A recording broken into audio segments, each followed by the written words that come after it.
Okay, so we're going to continue with step one. This is forward. I'm reading out of the big book here. Uh, Forward to the second edition. Figures given in this forward describe the fellowship as it was in 1955. Since the original forward to this book was written in 1939, a wholesale miracle has taken place. Our earliest printing voiced the hope that every alcoholic addict who journeys will find the fellowship of Alcoholics Anonymous at his destination already. Continues the early text. 2 and 3s and 5s of us have sprung up in other communities. 16 years have elapsed between our first printing of this book and the presentation in 1955 of our second edition. In that brief space, Alcoholics Anonymous has mushroomed into nearly 6,000 groups whose membership is far above 150,000 recovered alcoholics. Recovered. Again, they use that word recovered. Okay? Blah, blah, blah. Recovered groups, 150,000 recovered alcoholics. Groups are to be found in each of the United States and all the provinces of Canada. AA has flourishing communities in the British Isles, Scandinavian countries, South Africa, South America, Mexico, Alaska, Australia, Hawaii. All told, promising beginnings have been made in some 50 foreign countries and U.S. possessions. Some are just now taking shape in Asia. Many of our friends encourage us by saying that this is but a beginning, only the augury of a much larger future ahead. Please make note here. The spark that was to flare into the first AA group was struck at Akron, Ohio in June 1935 during a talk between a New York stockbroker and an Akron physician. 6 months earlier, the broker had been relieved of his drinking obsession by a sudden spiritual experience following a meeting with an alcoholic friend who had been in contact with the Oxford group of that day. So the Oxford group was a temptist group. They believed in temperance from alcoholism. That's the word I was looking for, temperance. They were politically inclined. They also used to show up to bail hearings or court hearings, and instead of a person being thrown away to the asylum for life because they were an alcoholic or an addict, the Oxford group would take them in and turn them into basically tax-paying, good, honest, hardworking citizens all over again. It was pretty profound, and Abby Thatcher is the one who basically brought Bill Wilson into the fold of what the steps are, and Bill Wilson kind of expanded those steps. We'll get into that a little later on. He had also been greatly helped by the late Dr. William D. Silkworth. They're talking about Bill Wilson here, a New York specialist in alcoholism who is now accounted no less than a medical saint by AA members, and whose story of the early days of our society appears in the next pages. From this doctor, the broker had learned the grave nature of alcoholism. Please take note here. Though he could not escape all the tenets of the Oxford group. Though he could not accept all the tenets of the Oxford group, he was convinced of the need for moral inventory, confession of personal defects, restitution to those harmed, helpfulness to others, and the necessity of belief in and dependence upon God. Prior to his journey to Akron, the broker had worked hard with many alcoholics on the theory that only an alcoholic could help an alcoholic, but he had succeeded only in keeping himself sober. But that's the case here. I'm doing this because it helps me stay sober. As selfish as that sounds, God, I hope it helps you get sober and stay sober. But effectively, why I'm doing this is because it helps me as much as it could help the other person. The broker had gone to Akron on a business venture which had collapsed, leaving him greatly in fear that he might start drinking again. He suddenly realized that in order to save himself, he must carry his message to another alcoholic. That's what I'm doing here. The alcoholic turned out to be the Akron physician. Please take note here. Very important words that I'm about to say. The physician had repeatedly tried spiritual means to resolve his alcoholic dilemma or addiction dilemma, but had failed. But when the broker gave him Dr. Silkworth's description of alcoholism and its hopelessness, the physician began to pursue the spiritual remedy for his malady with a willingness he had never before been able to muster. He sobered never to drink again up to the moment of his death in 1950.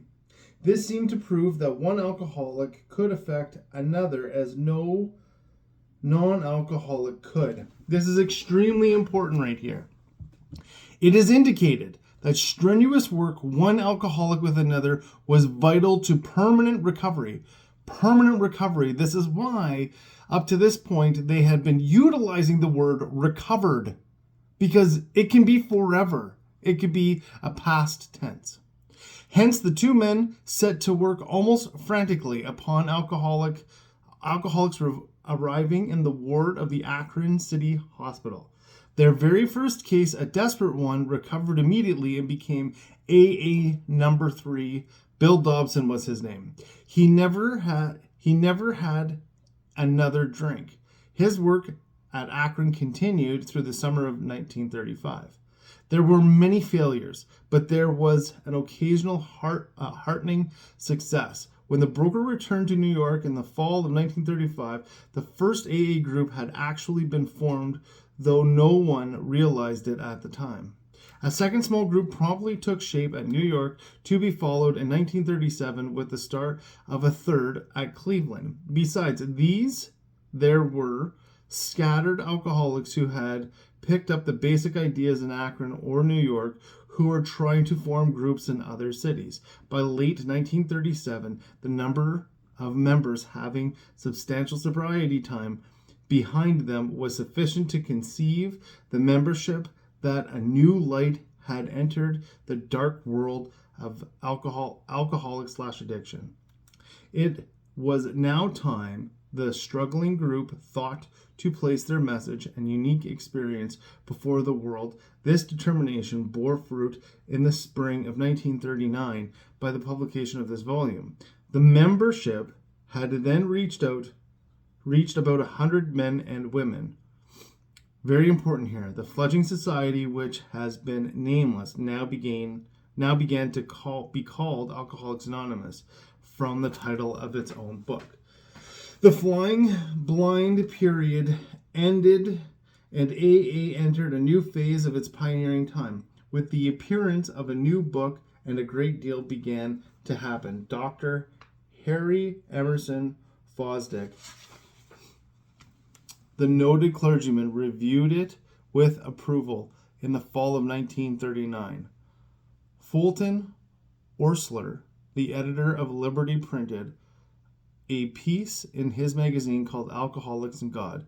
This brought a rush of 800 frantic inquiries into the New York office, which meanwhile had been established. Each inquiry was painstakingly answered.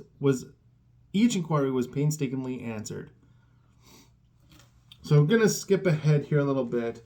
It was the substantial AA 12 traditions which are stated in full on page 561 of this book. Though none of these principles had the force of rule or laws, they had become so widely accepted by 1950 that they were confirmed by the first international conference held at Cleveland. Today, the remarkable unity of AA is one of the greatest assets that our society has. While the internal difficulties of our adolescent period were being ironed out, public acceptance of AA grew by leaps and bounds. For this, there were two principal reasons: the large number of recoveries and reunited homes. These made their impression everywhere. Of alcoholics who came to AA and really tried, so remember back in the 50s, 50% got sober at once. So we're shooting 50% got sober right away. And that could be you. I mean, there's no difference from the 50s to now. Sure, this was alcohol, and today it's drugs and alcohol and whatever it is. This book is really for the addict. And you'll see that in the future. Like, you'll see that as I read this through. And remain that way. 25% sobered up after some relapses, and among the remainder, those who stayed on with AA showed improvement. Other thousands came to a few AA meetings and at first decided they didn't want the program, but great numbers of these, about 2 out of 3, began to return as time passed. So you have to understand that back in the 50s, it was pretty big success back in like 1955, when we're talking 50% got sober and remained that way. So first-time kickers kind of like me, right? That's pretty amazing, and that can be you today. I know many people who've come through the program who were young and got sober and just decided to never leave. That's kind of who I am. This is not lost upon anybody. This program is very, very simple. The only thing that I will say as we go here on forward is any questions that are asked, I ask that you not respond to my questions in the comment section below. Instead, the only person that I care about that you're honest with is you. You need to be honest with you. Nobody else has to know. Nobody else has to know what your answers are. Like I said in the beginning, the only person that needs to be convinced that they have an issue is you. And the only person who needs to get better is you. That's it. You don't have to get better for anybody else. And if you're not ready to get better, well, then maybe come back later on. I just know it's really shitty out there. And I know that when I got sober, I never had to come down again. Never again did I have to feel guilty or shameful about any of my actions ever again. So with that, that's it for today. I'm a little over 10 minutes, but that's a bite-sized chunk of a little bit of the history of AA and kind of numbers that we had seen and we still see today. It's just we're not as we're not as in tuned to publicly divulging our successes, because the reality is there's a lot of people in the anonymous programs who are just out there, like judges and lawyers, teachers and doctors and engineers and garbage men, and you name it. We come from all sorts of walks of life that are recovered and this, what I'm doing today, is an avocation. This is not my vocation. My vocation, my day job, is something else. I do a bunch of other stuff. This is just a part of my life, and that's the way I like to keep it. So we are the majority. The people who are sober like I am in the fellowships, we're the majority. We're not the minority. So with that, I hope you have a wonderful day, and see you all here tomorrow.